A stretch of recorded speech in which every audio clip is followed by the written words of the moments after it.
Lecture de la lettre de Saint Paul apôtre aux Philippiens, au chapitre 3, versets 3 à 8.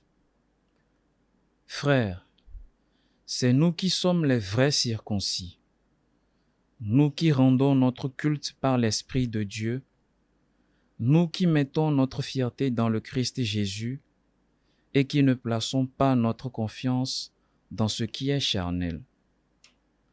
J'aurais pourtant, moi aussi, des raisons de placer ma confiance dans la chair. Si un autre pense avoir des raisons de le faire, moi, j'en ai bien davantage. Circoncis à 8 jours de la race d'Israël, de la tribu de Benjamin, hébreu, fils d'hébreu. Pour l'observance de la loi de Moïse, j'étais pharisien.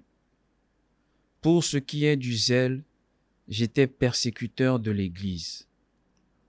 Pour la justice que donne la loi, j'étais devenu irréprochable. Mais tous ces avantages que j'avais, je les ai considérés à cause du Christ comme une perte.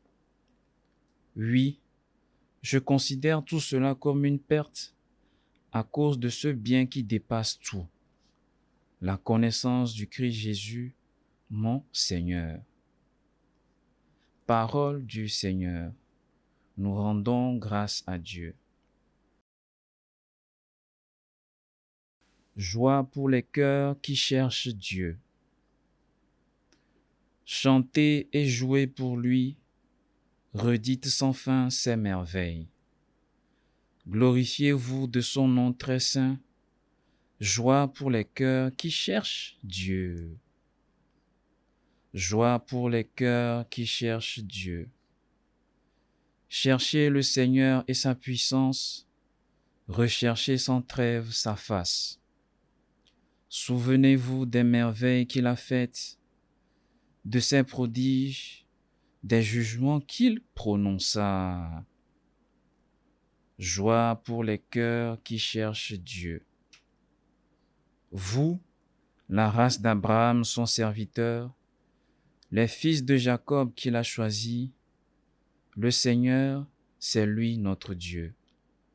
Ses jugements font loi pour l'univers.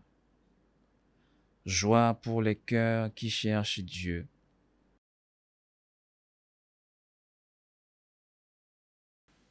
Acclamation de l'Évangile. Venez à moi, vous tous qui peinez sous le poids du fardeau, dit le Seigneur, et moi, je vous procurerai le repos.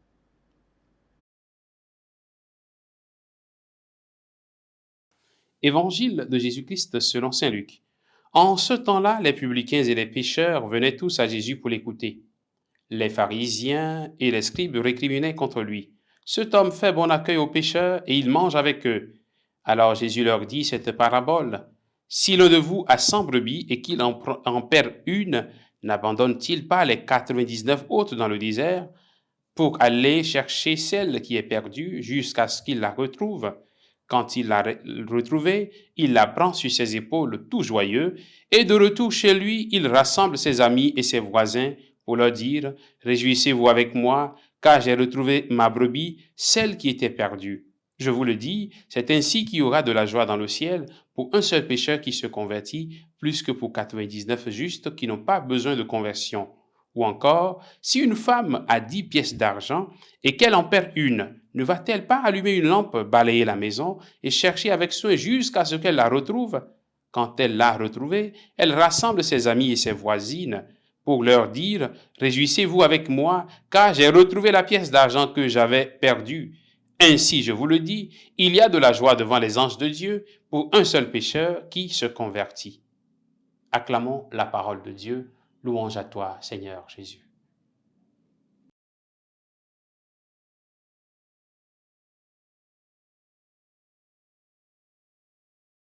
Bien, chers frères et sœurs en Christ, nous sommes aujourd'hui le jeudi 7 novembre. Deux catégories de personnes sont avec Jésus. D'un côté, les publicains et les pécheurs qui viennent à lui pour l'écouter. De l'autre, les pharisiens et scribes qui récriminent contre lui.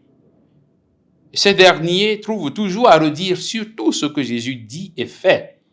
Ils ne croient pas en lui. Ils s'opposent souvent ouvertement à lui. Ils l'accusent d'être trop proche des publicains et des pécheurs.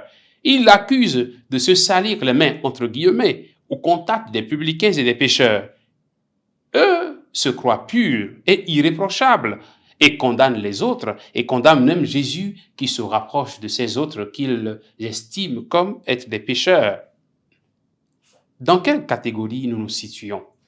Sommes-nous de ceux qui se croient saints et critiquent à longueur de journée les autres? Sommes-nous de ceux qui ne se laissent pas convertir par le Seigneur? Sommes-nous de ceux qui ne laissent pas le Seigneur leur parler et les interpeller sur les efforts qu'ils doivent faire eux-mêmes d'abord pour chercher à faire la volonté de Dieu? Sommes-nous de ceux qui croient être sans péché et dont le seul souci serait de convertir les autres? Chacun de nous a besoin de Dieu. Chacun de nous a besoin de la vérité de la parole de Dieu. Chacun de nous a besoin de venir vers Jésus. L'Évangile dit, les publicains et les pécheurs venaient vers Jésus pour l'écouter. Mon frère, ma sœur, toi et moi, nous avons tous besoin de venir vers Jésus pour l'écouter. Non pas pour juger, non pas pour juger le Seigneur, non pas pour juger nos frères et sœurs. Que sa grâce nous soutienne en ce jour, afin que nos cœurs soient toujours disposés à écouter la parole de Dieu et à nous laisser convertir par cette parole. Qu'il nous bénisse et qu'il nous garde dans sa paix, au nom du Père et du Fils et du Saint-Esprit. Amen.